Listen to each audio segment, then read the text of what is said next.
Okay, I think I get it, Ned said, scratching his chin after I finished my explanation of my abilities. So, you make this liquid metal stuff, and it's a special thing that comes directly from you, so it's easier to manipulate with your telekinetic abilities. Basically, it's the only thing your telekinetic abilities work on, made special to match them. But you don't have an unlimited supply, and it takes a long time to make, and you can only make, about 8 ounces a day. And while it is extremely effective, that time-consuming process is slowing you down. And even though you've started to overcome that, and have produced a fair amount thus far, you've started to hit another roadblock. You're having trouble carrying it around with you without being conspicuous. Well, Ted said, beginning to scratch his head. Quite frankly, it feels like you're being vague, man. Like you say you make the stuff, but you didn't really tell me how. You said it comes from you, yet you failed to give me the details on how exactly that works.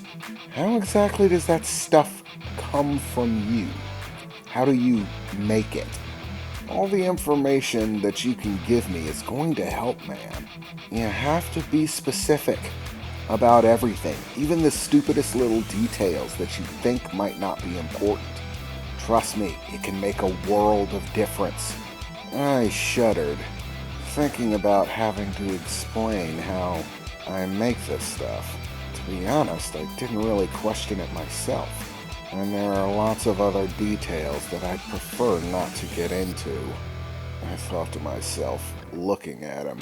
Like, for example, man, Ted said, like, what's the magnetic effect on the metal you produce?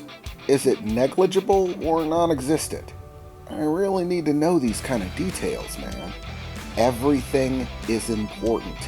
Being able to take advantage of the little details is where you're going to be able to really make your mark as a hero.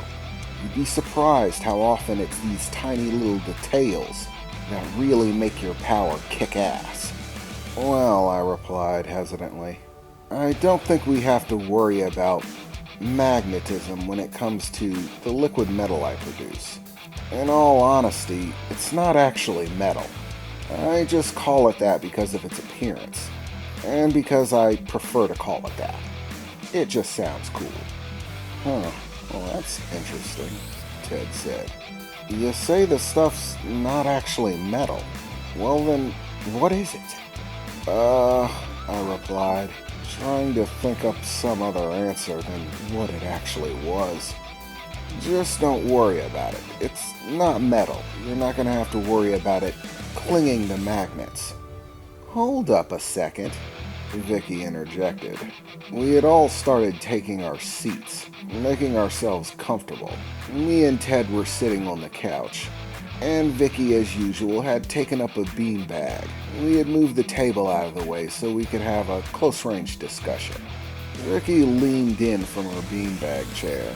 Hey, Kevin, I might not be able to read your thoughts anymore with that symbiote, but I recognize the embarrassed face. You're too embarrassed to tell us what that stuff actually is. And that only really makes me want to know what it is. Come on, Kev. You can tell us. We're your friends, Vicky said, smiling, that smug grin on her face. She knew I didn't want to tell her. Knowing my friends, this was going to be no end of ridicule if they actually figured it out. It doesn't matter, I replied. All that really matters is its abilities. So, what it actually is beside the point. Dude, Ted replied. Remember, details. Every little detail actually matters, no matter how much you think it doesn't. Trust me, I am your superhero sensei. Believe in me, Ned said, putting his hand on my shoulder. Ugh, fine. You're both so curious as to what it is. It's not really going to help the situation any, but fine, I'll tell you. It's not actually metal, It's mucus, I said, cringing to myself. What? Vicky shouted. You're kidding me, right? Dude, grody, Ted replied.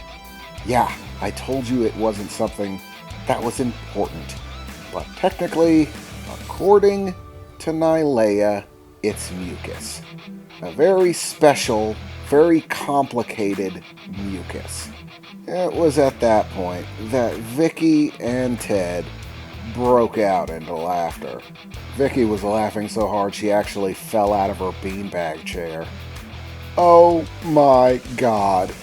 Your superpower is mucus, she said, still chuckling, as she pulled herself back up. Okay, there's no way we're letting you get a cool name now. It's decided. Mucus has to be in your superhero identity. Mucus Man. Oh, fear Mucus Man. Boogers of steel shall grip your fate, she said, giggling.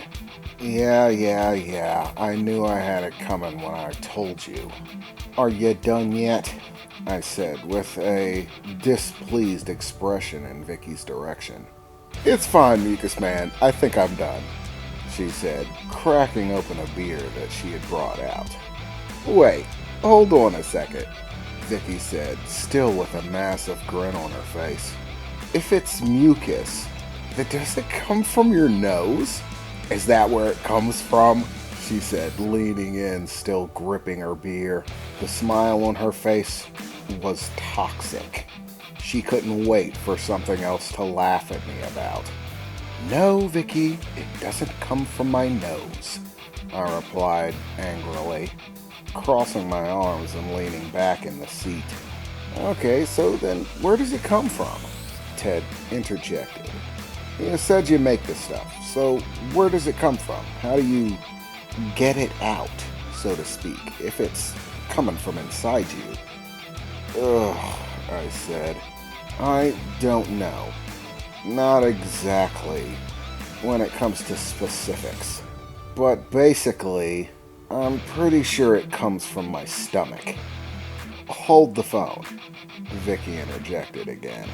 If it comes from your stomach, how do you get it out? She said, that wicked little grin growing again. As I thought about it, I still hadn't done my pull for the day. By that I mean extracted the liquid metal that I produced through the night. I had taken to removing it once per day in the morning. Ugh, fine, I said. I'll show you. Thankfully, I had worked a bit on being able to extract the liquid metal in a way that wasn't so obviously uncomfortable. Basically, I was trying to add some flash to it. Anything to detract from the grossness of having to throw chunks every time I need to make an extraction. Okay guys, I can only do this once per day, so pay very close attention, because I'm not going to be able to do it again until tomorrow. Ned and Vicky leaned in close, watching me with eyes wide open. I took a breath. Here we go, I thought to myself. I opened my mouth, raised up one of my hands, and just like that, a stream of silver fluid began to pour out of my mouth, levitating upwards towards my hand in a solid stream, flowing into an orb shape. Whoa, dude, that is both disturbingly disgusting and absolutely freaking awesome, Ted said, looking at me with a big smile on his face. Sorry, but I'm still gonna go with just plain disgusting, Vicky added, leaning back into her seat with a look of disgust. That's still totally grody. Yeah, I replied. I get it. My powers are gross. Get over it. I know I have to. It would be nice if my friends did too, I replied as I solidified the ball of liquid metal, letting it drop into my hand. And then Ted gave me a curious expression.